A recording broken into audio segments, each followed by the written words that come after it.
Hello বন্ধুরা, কেমন আছেন সবাই? আচ্ছা ভাবুন তো একটা ক্লাসের কথা, যেখানে টিচার আসলেও কেউ পাত্তা দেয় না। কেউ ক্লাসে ম্যাগি রান্না করছে, তো আবার কেউ গিটার বাজাচ্ছে। এই ক্লাসের দায়িত্ব যখন দেওয়া হয় এমন একজনকে, যে হাত দিয়ে চকের থেকে বেশি রাইফেল চালাতে অভ্যস্ত, তখন কি হতে পারে? আজকের গল্প একজন এক্স মিলিটারি অফিসারের, যে স্টুডেন্টদেরকে সাইজ করতে মিলিটারি কৌশল ব্যবহার করে। চলুন দেখি, স্কুলের সবথেকে ফাজিল ক্লাস যখন একজন কমান্ডারের পাল্লায় পড়ে, তখন স্কুলটা স্কুল থাকে নাকি ট্রেনিং ক্যাম্প হয়ে যায়। তো আজে বাজে ইন্ট্রো বাদ দিয়ে চলুন শুরু করা যাক। আর পুরো গল্প জুড়েই বরাবরের মতো আমি মুভিম্যান আছি আপনাদের সাথে। ও হ্যাঁ, আমাদের আজকের গল্পের নাম বিগ ব্রাদার।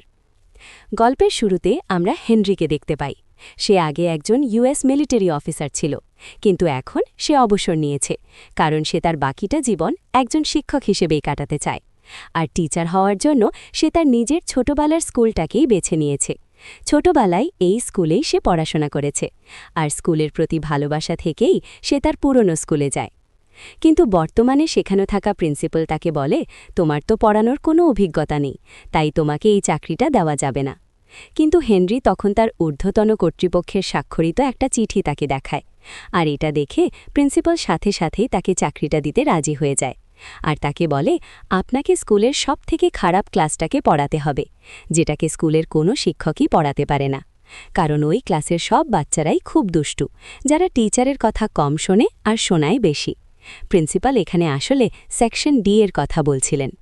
কিন্তু হেনরি তার কথাটা শুনে মুচকি হেসেই সেখান থেকে বের হয়ে যায়, আর অবশেষে হেনরি চাকরিটা পেয়ে গেছে। এরপর আমরা দেখতে পাই, পরের দিন স্কুলে হেনরি সেই দুষ্টু বাচ্চাদের পড়ানোর জন্য তাদের ক্লাসে যায়। কিন্তু এখানে কোনো ছাত্রই তাকে দেখার পরেও তেমন পাত্তা দেয় না। তারা এমন ব্যবহার করে যেন তাদের ক্লাসে কেউ আসেইনি, আর সবাই নিজেদের মতো অকাজে লেগে থাকে। কেউ ক্লাসে ঘুমাচ্ছে, তো কেউ গিটার বাজিয়ে মেয়েদেরকে ইমপ্রেস করছে, আর এমনকি কয়েকজন তো সেখানে স্টোভ জ্বালিয়ে ম্যাগি বানাচ্ছে। এমন একটা অবস্থা, এটা স্কুল নাকি পিকনিকের ক্যাম্প সেটা বোঝাই দায় হয়ে গেছে। আর বেচারা হেনরির তো কোনো ইজ্জতই নেই। সে কিছুক্ষণ চেষ্টা করেও কারো মনোযোগ ফেরাতে না পেরে চট করে একটা বুদ্ধি আটল। সে ভাবল, ওরা আমাকে ফোকাস না করলে কি হবে, আমি ওদের সাথে মিশে যাই, তাহলেই তো হয়। তাই হেনরি সেই সব বাচ্চাদের মনোযোগ নিজের দিকে আকর্ষণ করার জন্য তাদের সবার কাজের উপরে কমেন্ট করতে থাকে। সেই ম্যাগি নুডলস বানানো ছেলেটার কাছে গিয়ে বলে, আরে এভাবে কি ম্যাগি রান্না করা যায় নাকি? আমার কাছ থেকে শিখে নিস, আমি ভালো রান্না করতে পারি। তারপর ফ্রি ফায়ার খেলতে থাকা একজন ছেলের কাছে গিয়ে বলে, তুই তো বাচ্চা, পারলে একদিন আমাকে হারিয়ে দেখাস, আমি এই গেমে সিজন 3 এর প্লেয়ার। এভাবে একে একে সব বাচ্চাদের কাছে গিয়ে তাদের কাজ নিয়ে মন্তব্য করতে শুরু করে। তারপর সব বাচ্চারা যখন তার দিকে তাকায়, তখন সে নিজের পরিচয় দেয়, আর নিজের নাম আর ফোন নাম্বার বোর্ডে লিখতে শুরু করে। কিন্তু তার হাতের লেখা দেখে বাচ্চারা আবারও হাসতে থাকে।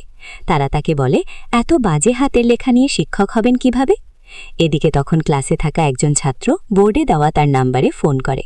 হেনরি ফোনটা ধরলে ছাত্র চুপচাপ বলে, আপনি এখান থেকে বের হয়ে যান। এদিকে হেনরির সাথে সাথেই পেছনে ফেললে দেখে সবাই ফোন বের করে কানে ধরে রেখেছে। মানে কে কল করেছে এটা বোঝার কোনো সুযোগই নেই। বুঝতেই পারছেন, ক্লাসে একটা দুটো ভাজিল পোলাপান বিষয়টা এমন না, পুরো ক্লাসটাই ভাজিল। কিন্তু হেনরি এই বিষয়টা মজার ছলে নেয় আর হাসতে থাকে। তো এখন সেই দুষ্টু বাচ্চারা আবারও তাদের মতো অকাজে লেগে যায়, যেগুলো তারা আগে থেকেই করছিল। আবার হেনরিকে ইগনোর করতে শুরু করে, মানে ক্লাসে একটা শিক্ষক আছে এটা যেন তারা জানেই না। আর এটা দেখে হেনরি এবার একটা চক নিয়ে গার্ডার দিয়ে ক্লাসের ফায়ার স্প্রিংয়ে ঠিল মারে। মিলিটারির লোক তো, নিশানা 100তে 100, গিয়ে আঘাত করে। ফায়ার স্প্রিং খুলে যেতেই চারিদিকে পানি ছিটিয়ে পড়তে শুরু করে। এতে সব বাচ্চারা ভিজে যায়, ভিজে একদম ভেজা মুরগির মতো হয়ে যায় আর কি। এরপর সব বাচ্চারা যখন হেনরির দিকে তাকিয়েছিল, তারা মনে মনে ভাবছিল, এ তো দেখি ডেঞ্জারাস টিচার। আর তখনই হেনরি ছাতি মাথায় দিয়ে সবাইকে বলে, এতদিন কি করেছো সেগুলো ভুলে যাও, সমঝো আপকা বাপ আ গয়া। নিজের সুনাম নিজে করি না, আবার না করেও পারি না। পরবর্তী সিনে আমরা দেখি ব্যাকবেঞ্চারদের একটা গ্রুপ স্পোর্টস রুমে গিয়ে সিগারেট খাচ্ছে, আর সেখানে তাদের গ্রুপের লিডার জ্যাকও ছিল। সে তার নিজের থেকে সিনিয়র ক্লাসের একটা মেয়ের উপরে ক্রাশ খেয়েছিল। আমার দেখা বেশিরভাগই ছেলে সিনিয়রদের উপরেই প্রথমে ক্রাশ খায়। যাই হোক, জ্যাকও মিষ্টি মেয়েটার উপরে ক্রাশ খেয়েছে, তাই সে ফোনে সেই মেয়েটারই ছবি দেখছিল।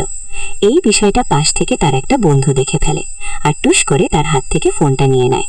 ফোন নিয়ে তো তাকে মজা করতে থাকে, নতুন প্রেমে পড়লে আমাদের ভাই বন্ধুরা যেমন করে আর কি। ঠিক তখনই স্কুলের বড়লোক বাপের বখাটে বাস্কেটবল প্লেয়ারদের একটা গ্রুপ সেখানে আসে। এই গ্রুপটার সাথে জ্যাকিদের আগে থেকে শত্রুতা ছিল, এরা একে অপরকে দেখতেই পারে না। বাস্কেটবলের গ্রুপের ছেলেগুলোর বাপের টাকার গরমে মানুষের সাথে যা ইচ্ছা তাই ব্যবহার করত, কিন্তু জ্যাকের সাথে খারাপ ব্যবহার করায় জ্যাকও তাকে ছেড়ে কথা বলে না। বিষয়টা দুজনের মধ্যে এক পর্যায়ে হাতাহাতিতে চলে যায়। এরপর আমরা দেখতে পাই বাস্কেটবল প্লেয়ারদের গ্রুপ তাদের প্র্যাকটিস করছিল। তখন জ্যাক তার বন্ধুদের সাথে বাস্কেটবল খেলছিল। এমন সময় জ্যাক তার অপমানের বদলা নেওয়ার জন্য গ্রাউন্ডে একটা বোতল ফেলে দেয়, যাতে বাস্কেটবল টিমের লিডার পড়ে যায়। তাদের প্ল্যান মতো কাজও হয়। বাস্কেটবল দলের লিডার ওই বোতলে পা পিছলে লড়ে পড়ে যায়, আর এটা দেখে জ্যাক আর তার বন্ধুরা ওপর থেকে হাসতে থাকে। কিন্তু এমন করার সময় তাদের ইংলিশ ম্যাম তাদেরকে দেখে ফেলে। ইংরেজি ম্যামরা সবসময় কিউটি হয়, কিন্তু আমাদের এই ইংরেজি ম্যাম দেখতে কিউট হলেও শাসনের ব্যাপারে ছিল ব্যাপক করা, তাই সে তাদেরকে পানিশমেন্ট দেয়। পানিশমেন্ট থেকে বাঁচার জন্য সেই স্টুডেন্টরা টিচারের সাথে একটা প্র্যাঙ্ক করে। তার টেবিলের উপরে থাকা ফ্লাস্কের ঢাকনা খুলে রাখে, আর একটু নাড়া লাগতেই তার সব চা জরুরি কাগজপত্রের উপরে পড়ে যায়। আর ম্যামের এমন 12টা বাজিয়ে তারা সেখান থেকে চম্পট দেয়। তারপরের সিনে আমরা স্কুলের প্রিন্সিপালকে দেখি। সে খুবই চিন্তিত, কারণ তার স্কুলের রেপুটেশন ভালো না, যে কারণে এডুকেশন বোর্ড তাদের অ্যানুয়াল ফান্ডিং থেকে 20% কাটার কথা বলছে। তাই স্কুলে এডুকেশন বোর্ডের কিছু লোকও এসেছে, কারণ তারা জানতে চাইছিল স্কুলটা ঠিক করে চলছে কিনা, আর প্রিন্সিপাল স্যার কিভাবে স্কুলের ফান্ডিং ব্যবহার করে। এদিকে আমাদের নতুন শিক্ষক হেনরি তার ক্লাসের বাচ্চাদেরকে পড়ানোর জন্য যায়, কিন্তু ক্লাসের সব স্টুডেন্টরা মিলে তার সাথে প্র্যাঙ্ক করার জন্য দরজার উপরে একটা পানির বালতি রেখে দিয়েছিল, যাতে দরজা খুলতেই তার মাথায় বালতি পড়ে সে সম্পূর্ণ ভিজে যায়। আর সবকিছু বাচ্চাগুলোর প্ল্যান মতোই যাচ্ছিল। কিন্তু যখন হেনরি দরজা খোলে তখন সে সেই পড়া বালতিটা এক ঘুষি মারে। আর সামান্য একজন ক্লাস টিচারের এমন রিফ্লেক্স দেখে বাচ্চারা তো একেবারেই অবাক হয়ে যায়। আসলে তারা তো জানতো না হেনরি আসলে একজন ফর্মার কমান্ডো। আর হেনরি তখন একটু ভাব নিয়ে বলে, না না, বাপসে পাঙ্গা নেহি লেতে। যাই হোক, তারপর হেনরি বাচ্চাদেরকে পড়ানোর জন্য ক্লাসরুমে ঢোকে, আর সে সোজা জ্যাকের সামনে গিয়ে তার কাছে একটা সিগারেটের প্যাকেট চায়, কারণ তাকে দেখে সে বুঝেই গিয়েছিল যে এর কাছে শিওর সিগারেট পাওয়া যাবে। আসলে সিগারেট খেলে খুব সহজেই বোঝা যায়, কারণ ফর্সা মানুষের ঠোঁট একেবারেই কালো হয়ে যায়। তো এরপর জ্যাক তাকে সেই সিগারেটের প্যাকেটটা দিয়ে দেয়। জ্যাক আসলে মনে মনে ভাবছিল হেনরি কি করতে চায়। এখন হেনরি প্যাকেট থেকে একটা সিগারেট বের করে তাদের সবাইকে জিজ্ঞেস করে, যদি কেউ এই সিগারেটের 3টা উপকরণের নাম বলতে পারো, তাহলে আমি আজকে তাকে ক্লাস থেকে বের হয়ে যাওয়ার সুযোগ দেব, মানে আমার ক্লাস তার করা লাগবে না। আর ক্লাস ফাঁকি দেওয়ার এমন সুযোগ পেয়ে পোলাপান্ত খুশিতে লাফিয়ে ওঠে। তাদের মধ্যে একজন হাত তুলে সেই 3টা উপকরণের নাম বলে দেয়, আর এতে হেনরি তাকে ক্লাস থেকে বের হয়ে যাওয়ার সুযোগ করে দেয়। সে নাচতে নাচতে গিটার বাজাতে বাজাতে ক্লাস থেকে বের হয়ে যায়। আর এটা দেখে বাকি ছাত্রছাত্রীদের তো চোখ চড়ক গাছ। সবাই খুব মনোযোগ দিয়ে হেনরির কথাগুলো শুনতে শুরু করে, যাতে করে তারাও ক্লাস ফাঁকি দেওয়ার সুযোগ পায়। তখন হেনরি সেই সব স্টুডেন্টদের সামনে একটা করে সিগারেট দেয়, আর তাদেরকে জিজ্ঞেস করে যে সিগারেট খেলে কি হয়। সে ভালো করেই জানতো যে যদি সে এমনি সিগারেটের ক্ষতিগুলো বলে দেয়, তাহলে তারা কখনোই তার কথাগুলো কানে নেবে না। সে তখন তাদেরকে বলে, সিগারেট খেলে আমাদের ফুসফুসে খুব বাজে রকম নিকোটিন জমে, আর সেই সাথে থাকে কাগজ পড়ার কারণে টার, আর এই দুটো মিলে আমাদের ফুসফুস ছিদ্র করে ফেলে, এমনকি ক্যান্সারও পর্যন্ত হতে পারে। অবাক করা ব্যাপার ছিল, এটাই প্রথমবার ছিল যে ক্লাসের সব বাচ্চারা তার কথাগুলো মনোযোগ দিয়ে শুনছিল আর পড়ার প্রতি তাদের আগ্রহ দেখাচ্ছিল। তারপর ছুটির ঘণ্টা বাজার পর হেনরি সেই সব বাচ্চাদের তাদের সিগারেট ফেরত দিতে বলে, আর না চাইতেও জ্যাক আর তার সঙ্গীদেরকে সিগারেট ফেরত দিতে হয়। বিষয়টা এমন দাঁড়ালো, সাপও মরল না, লাঠিও ভাঙল না। সিগারেটের ক্ষতিকর দিকগুলো পড়ানোও হয়ে গেল, আবার টেকনিক্যালি তাদের থেকে সিগারেটগুলো জব্দ করেও ফেলল। তারপর সেই দিন ক্যাফেটেরিয়াতে বাস্কেটবল প্লেয়ারদের ক্যাপ্টেন জ্যাকের এক বন্ধু ব্রুসকে ল্যাং মেরে ফেলে দেয়। তারপর আর কি ছিল, এই দুই গ্রুপের মধ্যে প্রচণ্ড মারামারি শুরু হয়ে যায়। তারা একে অপরের ওপর চেয়ার টেবিল সবকিছু ছুটতে থাকে। মারামারির অন্যতম হাতিয়ার ছিল এই রেস্টুরেন্টের পিৎজা, এমনকি বার্গারগুলো বাদ যায়নি। একে অপরকে মারতে মারতে সসের মতো রক্তারক্তি করে ফেলে, যার ফলাফল হেনরির ক্লাসের সেই 5 জন বাচ্চাকে সাময়িকভাবে সাসপেন্ড করা হয়, কারণ স্কুলের অথরিটি ওই 5 জন বাচ্চাকেই ঝগড়া শুরু করার জন্য দায়ী মনে করে, মানে জোর যার মুল্লুক তার। জ্যাকের দলের 5 বাচ্চা গরিব, তাই তারাই অপরাধীর কাঠগড়া গেড়িয়েছে। এরপর হেনরি যখন প্রিন্সিপাল অফিস থেকে বের হয়, তখন সে দেখে জ্যাক আবারও ওই ছেলেগুলোর সাথে মারামারি করছে। হেনরি তাড়াতাড়ি গিয়ে তাদেরকে থামায় আর জ্যাককে শান্ত থাকতে বলে, কিন্তু জ্যাক তখন রেগে গিয়ে বলে, আসলে দোষ কারো না, দোষ এই স্কুলের, কারণ এরা বড়লোকের ছেলেদের অন্যায় চোখেই দেখে না। টাকার কাছে এখানে শিক্ষা বিক্রি হয়ে গেছে, সেখানে বিচার পাওয়া কতটা অবাস্তব। হেনরি যেহেতু মিলিটারির লোক ছিল তাই সে একটু ঠান্ডা মাথায় বিষয়টা ডিল করার জন্য সব ছাত্রদের বায়োডাটা দেখতে চায়। তাই স্কুল শেষ হওয়ার পর হেনরি সেই 5 স্টুডেন্টের ফাইল ঘাঁটতে থাকে, আর সেখানেই সে তাদের ব্যাপারে আরও অনেক কিছুই জানতে পারে। আর তাদের মধ্যেই সে প্রথমে জুফারের ফাইলটা হাতে নেয়। জুফার মূলত পাকিস্তানি অধিবাসী একজন ছেলে, আর আমরা তো জানি পশ্চিমা দেশগুলোতে মুসলিমদের খুব একটা ভালো চোখে দেখা হয় না। মুসলিম হওয়ার জন্য সেখানে সবকিছু নিয়েই তার সঙ্গে ভেদাভেদ করা হতো। এমনকি তার প্রতিবেশীরা তার ওপরে অনেকবারই চুরির দোষ দিয়েছে, এমনকি পুলিশ কেসও করেছে। কিন্তু জুফার এই সব কিছু মুখ বুঝে সহ্য করত, আর সামাজিক এই ভেদাভেদ সে তার মিউজিকের মাধ্যমেই প্রকাশ করত। মিউজিকের মাধ্যমে সে তার নিজের কষ্ট ভুলে থাকার চেষ্টা করত। তার স্বপ্ন ছিল সে একদিন একটা বড় মিউজিশিয়ান হবে। এরপর দ্বিতীয় নাম্বারে হেনরি ডেনিনের ফাইলটা হাতে নেয়, যার বাবা তাকে ছোটবেলা থেকেই ভালোবাসে না, কারণ তারা সবসময় একটা ছেলে সন্তান চাইত। মেয়ে বাচ্চা হওয়ায় তারা খুবই অসন্তুষ্ট ছিল। কি আজব তাই না, পৃথিবীর উন্নত দেশের মানুষদের মধ্যেও এই গোঁড়ামি রয়ে গেছে, অথচ মানুষ এটা ভুলে যায় কন্যা সন্তান সৃষ্টিকর্তার রহমত। আর শুধুমাত্র মেয়ে হওয়ার কারণেই তারা ডেনিনকে ঘৃণা করত। এরপর যখন ডেনিনের ভাই জন্ম নিল তখন তারা ছোট ভাইকে নিয়ে এতটাই মেতে থাকত যে তারা ডেনিনের দিকে তাকানোর সময়টাও পেত না। আর ছোট্ট ডেনিন তখন সবার নজরে আসার চেষ্টা করত। সে এতটুকু বয়সেই ভাবতে শুরু করে মেয়ে হয়ে জন্মানোটাই বুঝি অভিশাপ, যার জন্য সে একটু বড় হতে ছেলেদের মতো করে গেম খেলা, এমনকি ছেলেদের মতো পোশাক আশাক পরতে শুরু করে দেয়। সে তার চুল পর্যন্ত কেটে ছেলেদের মতো করে রাখত, যাতে করে তার বাবা তাকে একটু হলেও ভালোবাসে। কিন্তু এই সব করে তার কোনো লাভ হয়নি। আর ধীরে ধীরে ডেনিনের মনে হতে লাগলো সে যাই করুক না কেন তার বাবা তাকে ঘৃণাই করবে। এসব দেখতে দেখতে একটা সময় তার ভেতরেও পরিবারের প্রতি ঘৃণা জন্মাতে শুরু করে। এরপর হেনরি ব্রুস আর ক্রিস নামের 2 ভাইয়ের ফাইল হাতে নেয়। এদের মা ছোটবেলায় অন্য কারো সাথে পালিয়ে গিয়েছিল, যে কারণে ব্রুসের বাবা প্রচুর মদ খেত।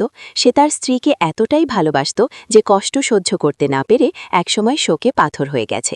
কাজকর্মেও একটুও মনোযোগ দিতে পারত না।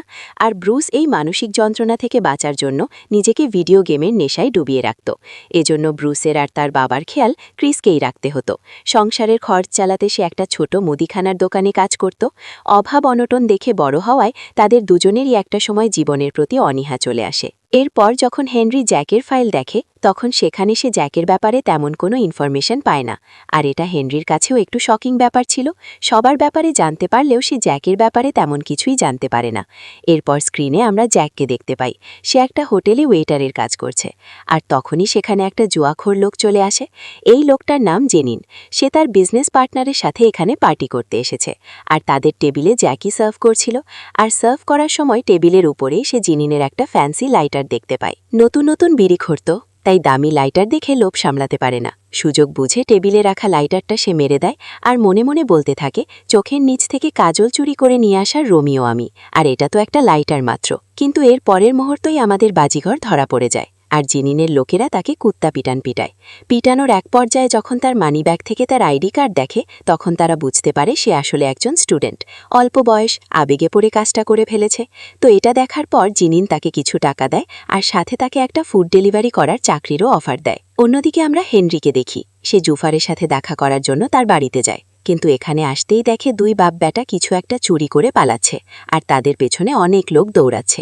হেনরি পরিস্থিতি খারাপ দেখে সামনে থাকা একটা তলোয়ার নিয়ে সবাইকে থামিয়ে দেয়, আর তাদেরকে ভাজুক ভুজুক বুঝিয়ে জুফারকে সেখান থেকে কোনো মতে বাঁচিয়ে নিয়ে যায়। হেনরি তো জুফারের ফাইল আগেই পড়ে সবকিছু জেনে গিয়েছিল যে সে মিউজিক পছন্দ করে, তাই সে আগে থেকেই একটা মিউজিক সেট আপ করে রেখেছিল। হেনরি তখন জুফারকে নিয়ে একটা ব্রিজের উপরে যায়, আর সেখানেই হেনরির পরিকল্পনা মতো একটা রোড সাইড ব্যান্ড পারফর্ম করছিল। হেনরি তাদের সাথে জুফারকে বাজানোর সুযোগ করে দেয়। এমনকি জুফারের আত্মবিশ্বাস বাড়ানোর জন্য সে ব্যান্ডের সঙ্গে নিজেই পারফর্ম করতে শুরু করে। এটা দেখে জুফারও মিউজিক বাজানোর জন্য আত্মবিশ্বাস পায়। মানে শিক্ষক যখন বন্ধুর মতো হয়ে যায় তখন ছাত্র তার শিক্ষাকে আনন্দের সাথে গ্রহণ করতে পারে। আর এই ঘটনাটা সেটারই বাস্তব রূপ। জুফার তখন মন খুলে পারফর্ম করতে থাকে। সে অনেক খুশি হয়ে যায়, কারণ আজ পর্যন্ত সে কখনো এত লোকের সামনে পারফর্ম করেনি। এরপর স্ক্রিনে ব্রুস আর ক্রিসকে দেখতে পাই আমরা। তাদের বাবা মাঝরাতে তাদের কাছে মদ খেতে যায়। সে তাদেরকে টাকা দিয়ে বলে এখনই যা আমার জন্য মদ নিয়ে আয়। কিন্তু তারা নিজেদের বাবার এই অনুরোধ রাখে না, আর এতেই তাদের বাবা রেগে গিয়ে তাদেরকে ঘর থেকে বের করে দেয়। পরের দিন হেনরি তাদের বাবার সাথে দেখা করতে যায়। হেনরি তাকে বোঝায় যে তার নিজের ছেলেদের প্রতি দায়িত্বশীল হওয়া উচিত। এমনকি হেনরি কথায় কথায় তাকে অ্যালকোহল রিহ্যাব সেন্টারে যাওয়ার পরামর্শ দেয়। অন্যদিকে ডেনিনের বাবা তার জন্য মেকআপ কিনে নিয়ে আসে। সে ডেনিনকে বলে, তোমার মেয়েদের মতো থাকা উচিত, কারণ আমরা চাই না তুমি ছেলেদের মতো আচরণ করো। কিন্তু এটা শুনে ডেনিন রেগে যায়, কারণ তার বাবা কখনো তার যত্ন নেয় না। এতদিন পর এসে হঠাৎ তার আজ মনে হয়েছে যে সে একটা মেয়ে, কোনো ছেলে না। কিন্তু এতদিন কেন তার দিকে একটুও দেখল না? আর সেই অভিমান থেকেই তার মনে আকাশ সমান রাগের জন্ম হয়েছে। তার কাছে এটাও মনে হয় তার বাবা সবসময় তাকে বোঝাতে চায় যে সে একটা ভালো মেয়ে না। ডেনিন সেই সমস্ত মেকআপ তার ভাইয়ের মুখে মাখিয়ে দেয়, আর ছোট ভাইটাকেই সে একেবারে জোকার বানিয়ে ফেলে। অবশ্য দেখতে খারাপ লাগছিল না, আপনারা কি বলেন বন্ধুরা? যাই হোক, এরপর ডেনিন গাড়ির চাবি নিয়ে বের হয়ে যায়। গাড়ি চালাতে গিয়ে ডেনিন হেনরির সামনে পড়ে। হেনরি তাকে থামিয়ে বলে, লাইসেন্স ছাড়া গাড়ি চালানো বেআইনি। যদি তুমি গাড়ি চালাতেই চাও তাহলে আমার সঙ্গে চলো। এরপর তারা দুজনেই গো কার্ট রেসিংয়ের জন্য যায়। হেনরি সেখানে ডেনিনকে অবাক করে দিয়ে বলে, আরে পিছে তো দেখো। আসলে হেনরি এখানে ডেনিনের বাবাকেও ডেকেছিল, কারণ সে চেয়েছিল বাবা মেয়ের মধ্যে একটা রেস হয়ে যাক।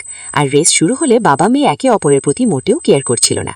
রেস জেতার জন্য একে অপরকে ধাক্কা দিয়ে ফেলে দিতেও যেন দ্বিধা করছিল না তারা। এমন কেয়ারলেস ড্রাইভিং করতে গিয়ে দুজনেই রেসিংয়ের নির্ধারিত রাস্তা থেকে বাইরে চলে আসে, আর সেখানেই একটা ট্রাক ডেনিনের গো কার্টের উপরে উঠে যায়। কিন্তু ডেনিন তার আগেই গাড়ি থেকে লাফিয়ে বেঁচে গিয়েছিল।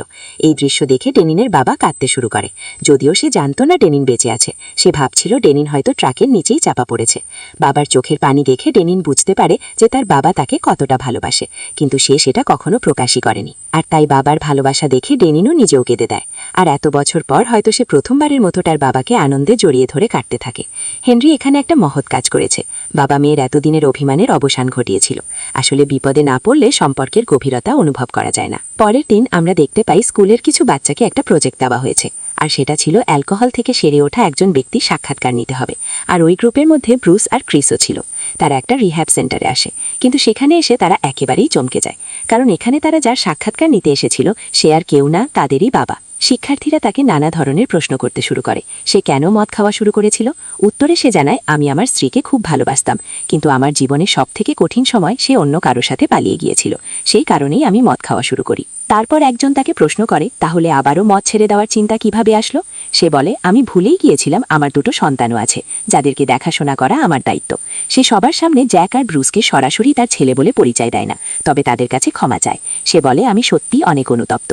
এই কথাগুলো শুনে ক্রিস আর ব্রুস দুজনেই কাঁদতে শুরু করে। এত বছর পর তারা তাদের বাবার মনের আসল সত্যিটা জানতে পেরেছে। অন্যদিকে আমরা দেখতে পাই জ্যাক এখন জিনিনের সাথে কাজ করতে শুরু করেছে। জিনিনের একটা ফাইটিং রিং আছে, যেখানে অনেক ফাইটাররা ফাইট করে, আর অনেক দর্শক এখানে এসে বাজি লাগায় ফাইটারদের উপর। জিনিন জ্যাককে পরের ফাইটে জেতার জন্য একজন ফাইটারের পানিতে ড্রাগ মেশাতে বলে। এর বদলে সে তাকে অনেকগুলো টাকা দেবে। জ্যাক প্রথমে রাজি ছিল না, কিন্তু জিনিন তাকে এই কাজ করতে বাধ্য করে, কারণ সে নিজের ফাইটারের হাড়ের উপরে অনেক টাকা বাজি ধরেছিল।